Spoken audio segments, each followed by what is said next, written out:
আমন্ত্রণ। ব্যবসা বাণিজ্য আর অর্থনীতির সবশেষ খবর নিয়ে নিউজ 24 এর নিয়মিত আয়োজন পূবালী ব্যাংক পিএলসি বিজনেস টাইমে সাথে আছি আমি কাজী আয়শা।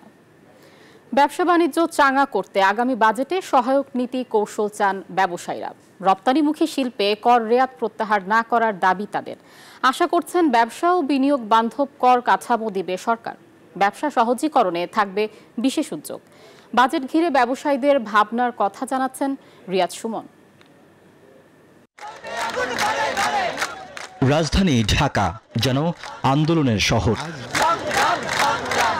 প্রতিদিনই কোনো না কোনো দাবি, রাস্তা অবরোধ, তীব্র যানজট। ফলাফল জনজীবনে দুর্ভোগ আর ব্যবসা বাণিজ্যে ধীরগতি। শুধু রাজনৈতিক অস্থিরতাই নয়, গ্যাস বিদ্যুতের সংকট, উচ্চ সুদহার কিংবা বৈশ্বিক অনিশ্চয়তা সব মিলে এতটা চাপের মুখে খুব কম সময়ে পার করেছেন দেশের ব্যবসায়ীরা। এমন বাস্তবতায় আসছে বাজেটে কিছুটা স্বস্তির খোঁজে উদ্যোক্তারা। আমরা প্রত্যাশা করি যে একটা বাজেট যখন দেওয়া হবে সেটাতে ব্যবসা বাণিজ্যের প্রসার ঘটবে, অর্থনৈতিক প্রবৃদ্ধি বাড়বে, মানুষের জীবন মানের উন্নয়ন হবে, অর্থাৎ অর্থনৈতিক উন্নয়ন তার একটা নির্দিষ্ট গতিতে চলবে। যুক্তরাষ্ট্রের শুল্ক নীতি আর ভারতের বৈরী মনোভাবে এমনিতেই চাপে আছেন রপ্তানিকারকরা। তাই প্রতিযোগিতা সক্ষমতা ধরে রাখতে এখনই কর রেয়াত প্রত্যাহার না করার দাবি ব্যবসায়ীদের। সেই সাথে আসছে বাজেটে উচ্ছে কর, ভ্যাট ও কর্পোরেট কর হারে স্বস্তি চান তারা। ট্যাক্সেশন বর্তমানে যে সিস্টেমে চলছে এটা কোন রকমের সিস্টেম আমি এটা বলবো না। এটা একটা জোর করে মানুষের টাকা হাতিয়ে নেওয়ার মতো একটা সিস্টেম সেখানে আছে। করের নেটটা যদি বড় করেন তাহলে কিন্তু এমনি সরকারি ইনকাম বেড়ে যাবে। যিনি কর দেয় তাকেই কর দিতে বাধ্য করবেন, নাকি যিনি এখনো করের আওতায় আসে নাই তাকে করের আওতায় নিয়ে আসতে হবে? হিসেব বলছে অর্থ বছরের প্রথম 8 মাসে সরাসরি বিদেশি বিনিয়োগ কমেছে 20% বেশি। তাই বিনিয়োগ আকর্ষণে পরিবেশ ফিরিয়ে আনার দাবি ব্যবসায়ীদের। বিনিয়োগের জন্য যে পরিবেশ দরকার সেটা তো আমি মনে করি না বাংলাদেশে এই মুহূর্তে আছে। আপনি যদি মনে করেন যে ভাই আমি একটা বিনিয়োগ করব, এখানে 300 লোক চাকরি করবে, কোন দিন ধর্মঘট হয়, কোন দিন চাঁদাবাজ আসি আমার কাছে টাকা চায়, কোন দিন আমাকে মেরে ফেলায়, তো এখানে পাগলও আসবে বিনিয়োগ করার জন্য। বাজেটে ব্যবসার ব্যয় কমিয়ে আনা, বন্দরের সক্ষমতা বৃদ্ধি, শিপিং ব্যয় সহ পরিবহনের খরচ হ্রাস এবং স্বচ্ছতা ও সুশাসনের দাবি ব্যবসায়ীদের। ব্যবসা, বিনিয়োগ এবং শিল্প বান্ধব একটি বাজেট দেখতে চান ব্যবসায়ীরা। একই সঙ্গে কর হার কমিয়ে সব ক্ষেত্রে অটোমেশন চালুর একটি সুস্পষ্ট দিক নির্দেশনা দেখতে চান তারা। এছাড়া ব্যাংকের উচ্চ ঋণের সুদহার যাতে না বাড়ে সেই দাবিও আছে তাদের। সুমন, নিউজ 24, ঢাকা। চরম সংকটে বিপন্ন দেশের শিল্প খাত। উদ্যোক্তাদের অভিযোগ, গ্যাস মিলছে না তবুও গুনতে হচ্ছে বিল। রাজধানীতে সংবাদ সম্মেলনে এমন অভিযোগ করেন তারা।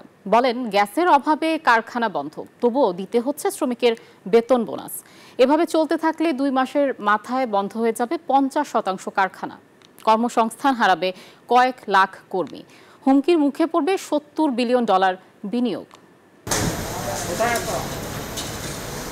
অব্যাহত গ্যাস সংকটে দিন দিন রুগ্ন হচ্ছে দেশের টেক্সটাইল ও তৈরি পোশাক সহ বিভিন্ন শিল্প খাত। উৎপাদন গিয়ে ঠেকেছে 40 থেকে 50%। এর সঙ্গে গ্যাস ও বিদ্যুতের মূল্য বৃদ্ধি, ডলার সংকট, ব্যাংক সুদের হার বৃদ্ধি এবং ট্রাম্পের শুল্ক নীতি সব মিলিয়ে বড় সংকটে ফেলেছে উদ্যোক্তা ও রপ্তানিকারকদের। এমন বাস্তবতায় আগামী 2 মাসের মাথায় গ্যাস সংকটে 50% কারখানা বন্ধ হয়ে যাওয়ার শঙ্কা প্রকাশ করেছেন উদ্যোক্তারা। রাজধানীর গুলশানে শিল্প খাতে জ্বালানি সংকট নিয়ে বিটিএমএর যৌথ সংবাদ সম্মেলনে এসব কথা বলেন ব্যবসায়ীরা। কেন ওনারা ডিজেলের 4 গুণ রেট দিয়ে প্রোডাকশন করেও পারতেছে না? এভাবে তো টাকা ড্রেন হচ্ছে আমাদের। আমরা যে প্রোডাকশন করি, কস্ট অফ প্রোডাকশন এত হাই হয়ে যাচ্ছে যে আমরা তো এখন আর সাস্টেনেবল হচ্ছি না। আমাদের অনেকেরই ডিপোজিট দিয়ে আমরা গ্যাস পাই না। ব্যবসায়ীরা বলেন গ্যাস সংকটে অনেক কারখানা বন্ধ, তারপরও মালিকদের গুনতে হচ্ছে বেতন বোনাস। ভুল জ্বালানি নীতির কারণে ধ্বংস হচ্ছে শিল্প আর ক্ষতিগ্রস্ত মালিকরা। ব্যাংকের ইন্টারেস্ট রেট আজকে 14%, 15%, যে জায়গায় আমরা আগে 2 থেকে 3% দিতাম। তাহলে আপনারাই বলেন যে কিভাবে একটা শিল্প মালিক আর বাঁচবে। যদি এইভাবে চলতে থাকে আমি মনে করি নেক্সট 1-2 মাসের মধ্যে বাংলাদেশের 50% ফ্যাক্টরি শাটডাউন হয়ে যাবে। বেতন না দিতে পারলে সরকার থেকে আবার ধমক দেওয়া হচ্ছে যে এত তারিখের মধ্যে আপনাদের সবাইকে ফ্যাক্টরির বেতনও দিতে হবে, অথচ ওনারা গ্যাসও দিবেন না, ব্যাংকের ইন্টারেস্ট রেটও বাড়াবেন। মনে হয় কি এখন আমরা অনেকটা হাত পা বেঁধে নদীতে ফেলে দেওয়ার মতন যে অবস্থা, সাঁতার কাটার জন্য আমরা ওই লেভেলটাও ক্রস করে ফেলছি। অবস্থার উন্নতি না হলে বিটিএমইএ, বিকেএমইএ, বিজিএমইএ এর অধীনে থাকা বিভিন্ন শিল্প প্রতিষ্ঠানকে $70 বিলিয়ন বিনিয়োগ হুমকির মুখে পড়বে। আমাদের কাছে ম্যাজিক তো নাই, গ্যাস নাই, বিদ্যুৎ নাই, টাকা নাই, আর আমাকে সঠিক সময়ে বেতন দিতে হবে, আমাকে সঠিক ইন্টারেস্ট রেট দিতে হবে, আমাকে সঠিক কমপ্লায়েন্স দিতে হবে। Please do understand. আপনারা দয়া করে আমাদের অন্তত গ্যাস এবং বিদ্যুতের ব্যাপারে একটা পলিসি দিয়ে দেন। অন্তর্বর্তীকালীন সরকারকে দেখে ব্যবসায়ীরা স্বপ্ন দেখলেও চাহিদা অনুযায়ী গ্যাস দিতে পারেনি, আর এ কারণে বিদেশি বিনিয়োগ আসছে না বলেও জানান তারা। কই একটা শিল্পপতিকে নিয়ে আসেন না আমাদের সাথে একটু। রিয়াদ সুমন, নিউজ 24, ঢাকা। গত 8 মাসে তো 8টা। দর্শক, পূবালী ব্যাংক পিএলসি বিজনেস টাইমে সময় হলো একটা বিরতির। ফিরছি আরো খবর নিয়ে, সাথেই থাকুন। আবারও স্বাগত জানাচ্ছি পূবালী ব্যাংক পিএলসি বিজনেস টাইমে। 5 টাকা বাড়িয়ে এবার কোরবানির পশুর চামড়ার দাম নির্ধারণ করল সরকার। ঢাকায় প্রতি পিস গরুর চামড়া 1350 ও ঢাকার বাইরে 1150 টাকার নিচে কেনা যাবে না। রোববার সচিবালয়ে সংবাদ সম্মেলনে চামড়ার দাম ঘোষণা করেন বাণিজ্য উপদেষ্টা। এ সময় তিনি বলেন, কাঁচা চামড়া রপ্তানির নিষেধাজ্ঞা তুলে নিয়েছে সরকার।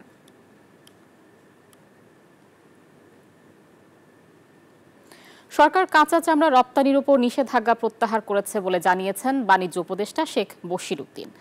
সাথে এবছর চামড়ার দাম নির্ধারণ করে দিয়েছে সরকার। রোববার দুপুরে সচিবালয়ে এক সংবাদ সম্মেলনে বাণিজ্য উপদেষ্টা এ কথা জানান। বলেন, দেশে কাঁচা চামড়ার চাহিদা না থাকলে প্রয়োজনে চামড়া রপ্তানি করা যাবে। তিনি বলেন, কাঁচা চামড়া সংরক্ষণকে গুরুত্ব দিয়ে এবছর 30,000 টন লবণ বিনামূল্যে মাদ্রাসা ও এতিমখানায় সরবরাহ করা হবে। 10 দিন পর্যন্ত ঢাকার বাইরে থেকে কোনো চামড়া রাজধানীতে ঢুকতে দেয়া হবে না। এবছর ঢাকায় ছোট গরুর চামড়ার দাম ঢাকায় সর্বনিম্ন 1350 টাকা নির্ধারণ করা হয়েছে।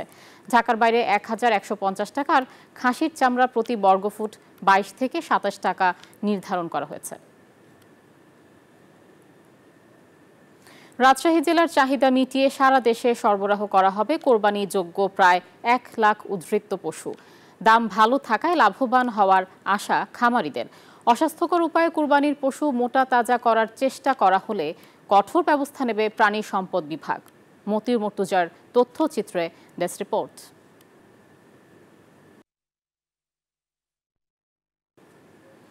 বর্ণাঢ্য আয়োজনের মধ্য দিয়ে উদযাপিত হলো সাউথ ইস্ট ব্যাংকের 30তম প্রতিষ্ঠা বার্ষিকী। সকালে বাংলাদেশ চীন মৈত্রী সম্মেলন কেন্দ্রে প্রতিষ্ঠা বার্ষিকী উদযাপন করা হয়।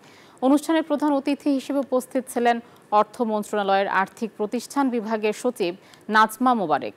এ সময় তিনি ব্যাংকের আর্থিক ও সামাজিক খাতে অব্যাহত অবদানের প্রশংসা করেন।